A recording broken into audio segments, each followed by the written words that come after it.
Hi guys, this is Kaustubh Kakade. I am a fourth year student and I am educator, and we are discussing breast surgery. In the previous video, we discussed about the risk factors of breast cancer, and now in this coming videos, we are going to discuss about the screening and evaluation of breast cancer. Now, the screening of breast cancer, primarily there are certain protocols that have to be considered to screen whether a lady is at or is having a breast cancer or not. So for that, there are certain protocols of various investigations to be followed at a specific age group and for a specific period of time. So what are these? The first and foremost important thing is self-examination, that is a self-breast examination. So according to the given protocol, self-breast examination should be carried out after the age of 20 years, and this has to be carried out monthly. Then then you have clinical examination, and clinical examination has to be carried out after the age of 25 years, and this has to be carried out yearly. Then you have mammogram, that is a mammography. This mammography should be carried out at the age of 40 years. Okay, why it is so, we will discuss it in the upcoming sessions, that what is mammogram, why it is after 40 years. Okay, so after 40 years, you are going to carry out mammogram, and this has to be annually again. So this is again yearly, and this has to be done till 75 years. After 75 years, there is no need of screening of breast cancer, because a 75 and old year lady is at a very, very low risk of developing breast cancer, or is not going to develop breast cancer possibly. Then you have a fourth investigation, that is MRI, and MRI should be carried out at the age of 25 years, and this has to be done again yearly. So if you see, something which is done yearly is everything except self breast examination, which has to be carried out monthly. Okay, then then we have next point, that is what is evaluation. Yes, what is evaluation? So evaluation of breast cancer, that means a patient has come to me with possibly a lump in the breast, and so now what protocols or what things or what steps have to be carried out in this patient. So what is evaluation of breast cancer? Okay, or simply I can say breast lump. Okay, a simple breast lump, how to evaluate. So there is something called as triple assessment. Okay, this is very, very important question. What is triple assessment? What things come under triple assessment? Okay, so what things come under triple assessment? Triple assessment definitely have three things. The first thing that comes under triple assessment is self and clinical breast examination. So definitely an examination part is going to be very, very important. Breast examination is very, very important. Then you have imaging. Imaging means, I mean, a radiological investigation. A radiological investigation. And third is pathological investigation. Now, this pathological investigation includes two things. It includes two things. One is one is FNAC, that is a fine needle aspiration cytology, and another is biopsy. And remember, biopsy is the one which is always, always, always preferred. We'll definitely have a look at what are these and what these actually constitute to. Then coming at the imaging or the radiology includes, as usual, it includes mammogram, it includes ultrasound, that is a sonography, and finally it includes MRI. There are certain other modalities such as PET scan, etc., but these are not routinely done unless and until it is a very invasive or a terminal stage disease. Unless and until that, we usually don't do a PET scan. Okay, so now let's study each and each stepwise. So in this video now, we are going to primarily focus on self-breast examination and the one imaging modality, that is ultrasound. In the next video, we will discuss about mammogram and MRI, along with some aspects of pathology, that is FNAC and biopsy. Okay, so let's have a look at self-breast examination. So this talks about self as well as clinical. So this basically talks about breast examination. So now what are the different methods? Okay, so we are going to now study the methods of breast examination. What are the methods of doing a breast examination? So there are basically three methods that you can see over here. There is fourth method as well, which is now used most commonly. Okay, now what are these four methods? The first method which we use, that is called as the vertical method. That is called as the vertical method. You can see here, this is a vertical method. That means you will start from the lateral aspect. Basically, very important, your hand, you are palpating with the hand over the breast. You have to palpate with your fingers. It should not be the pulp of the fingers, it should not be the base or the palm.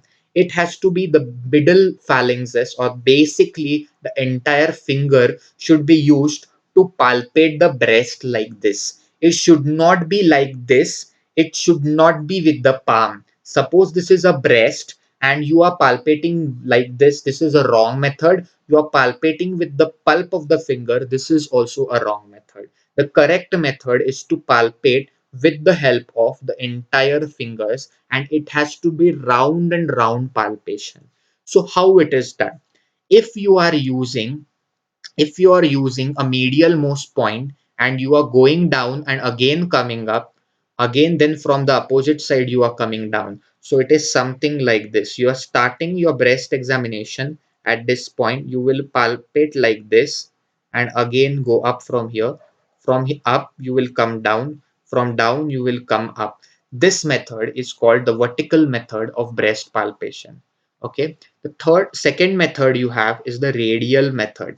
In the radial method, as you can see over here, this is the breast and you are palpating from the nipple areola complex radially. This is your radial method of breast palpation. And the third is the spiral method that you can definitely identify. A spiral method is, that means from the center, centripetally, you will palpate the breast. That means it is something like this. This is the breast and you are palpating from the central centripetally. This method is called the spiral method of breast palpation. And a fourth method, which is nowadays used a lot, is a clockwise method. Is a clockwise or clock R method. Okay, in which suppose this is a breast, you will start palpating each clockwise, means from center you will palpate at 1 o'clock, then you will palpate at 2 o'clock. This is very important to localize. So this helps to localize the lesion. Okay, this helps to localize the lesion, and that's why this is now the most common method of breast examination. Okay, that was about the basic types about breast examination. Now coming to the radiology. So at the radiological methods, so radiology, when you talk about the radiology, the first important one that is for sure ultrasound. Okay, now here lower down you have this image which is showing ultrasound. So now you can identify this is a normal image. You can see this fatty tissue in between. This white areas are all fatty tissues. This is the muscle layer behind. This is the muscle layer behind, and you can see these small ducts in between. You can see the small ducts in between, but nothing else is there. Now please understand that MRI is considered to be one of the modalities, your ultrasound, sorry, ultrasound is considered to be one of the modalities which has to be done in pregnant and young females. Okay, so where you do an ultrasound, you basically do an ultrasound in young females and in pregnant females. Now, why in young females ultrasound is preferred? In young females, ultrasound is preferred because young breast is very, very dense, because it is a very high peak at the influence of estrogen. So that's why in young females, since the breast is very, very dense, it cannot be catched with a good background under mammograph, because mammograph is simply an X-ray. You cannot identify this any lump or any tissue or breast against a good background when you are doing a mammogram. In ultrasound, since it's based on the ecosities which pass and reflect, a young breast, which is in spite of being dense, can easily be identified and the lesions can be identified in an ultrasound. And why in the pregnant lady? Because MRI as well as the X-ray, that is mammogram, has a very high risk of having radiation exposure, and which is very, very risky in a pregnant female. And that's why in a pregnant female, ultrasound is considered as a very important modality. Now, what are the findings? What are the findings suggestive of benign, and what are the findings suggestive of malignant? So please write down few points. Benign, a benign lump will be suggested by regular, it is cystic, it is regular. You can see that it is quite regular. Yes. Then it is cystic, nothing solid, everything is black, means it is filled either with fluid or some liquid, might be blood, might be some discharge or something, but it is purely cystic. Then then it has regular ecosities. That means there is no any difference in ecosities, it is continuously homogeneous. That means it is continuously homogeneous, right? Through and through it is black, you can see over here, right? And very very important, it is equal, it is equal, or it is wider, it is wider than tall, it is wider than tall. These all findings are very much suggestive of a benign pathology. Then what are the findings which are suggestive of a malignant pathology? These are exactly opposite of this. It is irregular, this is irregular. Then it is going to be